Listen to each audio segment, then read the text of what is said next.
Hi, this is Sammie Smiles, and I'm your host, Sammie Vance. This podcast is sure to leave you inspired and with a smile. Now let's get right into it.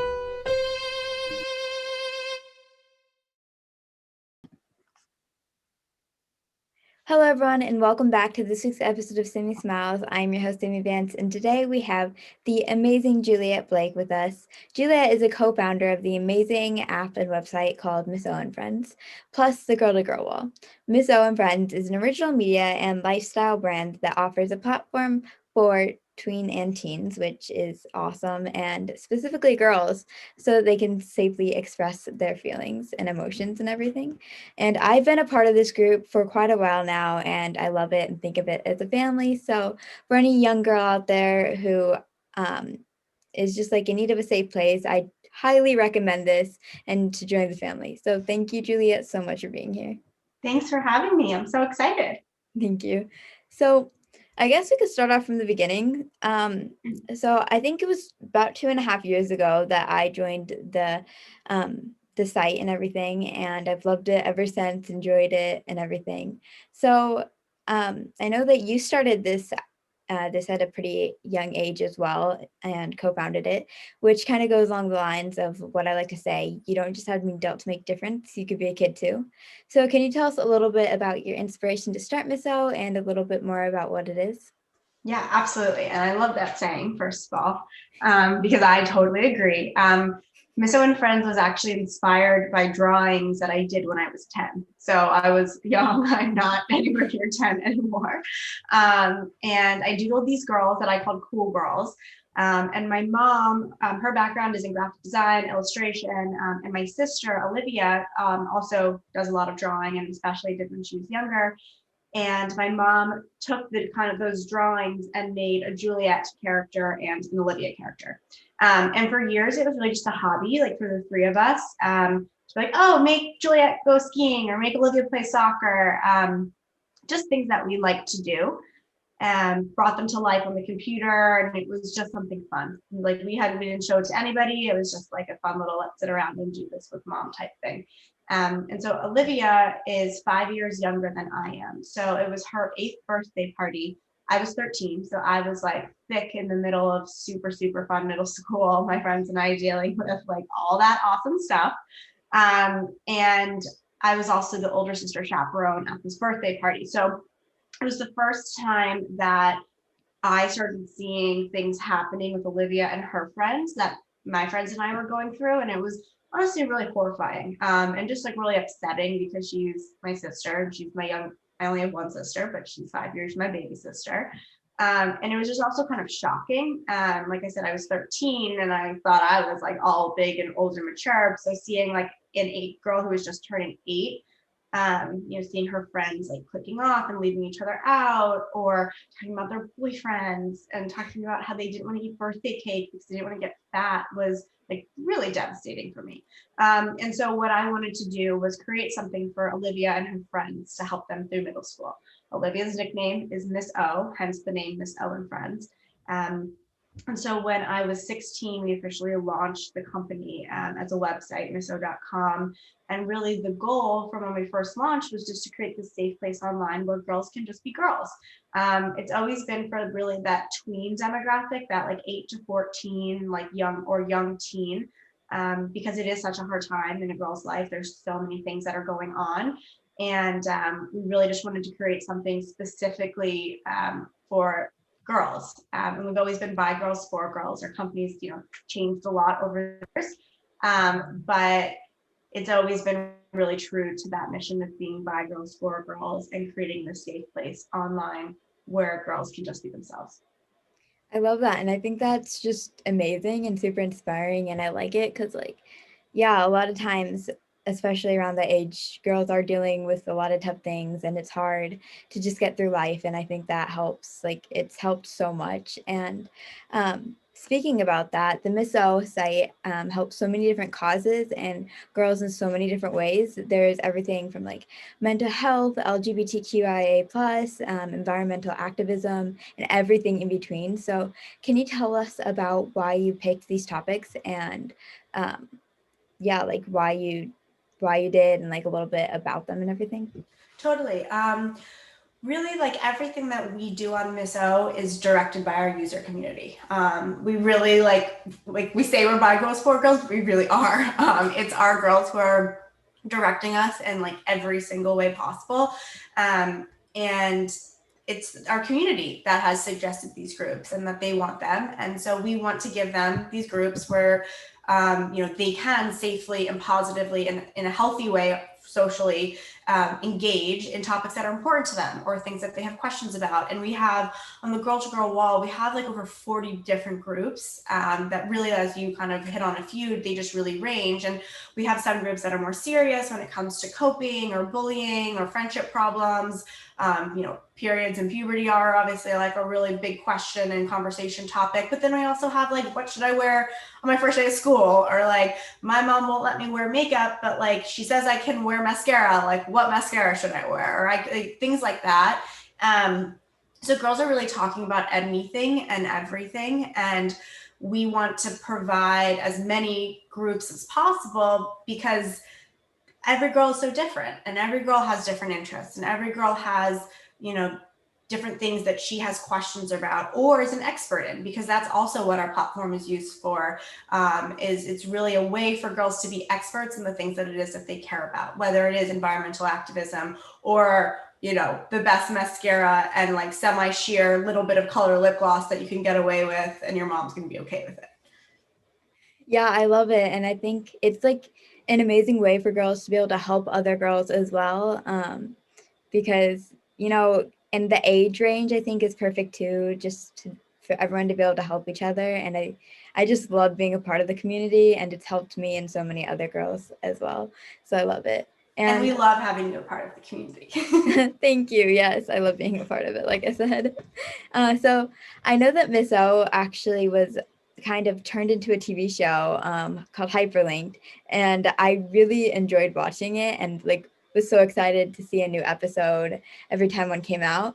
That must have been something really rewarding to see. And I know one of my most rewarding parts about my Buddy Bench project is seeing people use the Buddy Bench.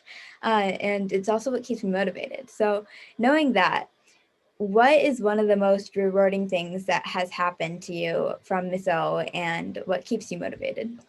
There's a lot of really cool experiences that I've had, and I've been able to learn along the way. But I think the thing that motivates me the most is like actually knowing that we're helping girls and that we are providing this place for them. So whether it's like seeing conversations that are going on the wall about how this platform is helping them within real life situations or difficulties that they're having on other non-safe social platforms, or just like how they feel supported. And those are honestly the things that motivate me the most, because that is really why we started this to begin with. And when it's hard to have your own company. It's hard to be an entrepreneur. And there are a ton of setbacks that we experience very regularly. But really that at the end of the day, that's truly what I go back to be like, I know like we're helping girls and we're doing this in a good way. And we're giving them this place where they can help each other and also feel good because they're helping someone. Like the way that everyone's like, oh, you're trying to build self-esteem and you're trying to empower girls. Like, how do you do that? And we do that by just letting girls speak their minds and letting them talk about the things that they care about and write about the things that they care about. And even like for me now, and maybe Sammie, like you might agree with this, but when I give someone advice or if I help them through an issue, like I feel good. Help them, and I feel good that like, and it's really similar with like your bench buddy project is like you don't want people to feel alone and you want people to like have a friend and be supported. And that person on the other end, when they have someone who is responding to them and giving them feedback, even if it might not be what they want to hear, or letting them know that they're not alone in this issue and that like this community is supporting them or they're not the only one that's ever experienced it, that girl feels good too. So that's really what motivates me, is that kind of like give and take that I also see between our community. And that if you really give girls a place that is positive, they're going to take that and run with that like exponentially. And the amount of good that can come from that gets me really excited. Yeah, I love that. And I can relate to that on so many different levels. Because yeah, just what you said, even though we do different things, but they're so similar as well. Mine's a physical place that helps people, yours is online, but they're so similar, I feel like, in so many different ways. And I love that about it. Yeah. Yeah, so with my buddy bench project, there is a process about getting the buddy benches. You have to collect the caps, take them down, or ship them or whatever to the company, and then they have a process to make the benches. And with my podcast, there's also a process. There's the editing and the filming, and then posting it and everything. So even though a lot of people just see the final product of things, there's process and work that goes into it. And I know that's the same for your Miso site and everything. So can you tell us the insight of what it's like keeping Miso up and something that people wouldn't know? Yeah, I'm laughing because it's so much work. Um, I mean, there's a lot of things. I mean, the biggest is actually like right now, the reason why I was like late in talking to you is someone was having like an issue with like registration. And it's like, okay, like we have to troubleshoot that and figure out like why there's an issue with registration. So it's a lot of things like that, especially from a technical like backend standpoint of connecting with our developers to make sure that they're on it and that they can solve this fast, because especially with like, you know, tween girls, the attention span, if they can't get something to work quickly, they move on to the next thing.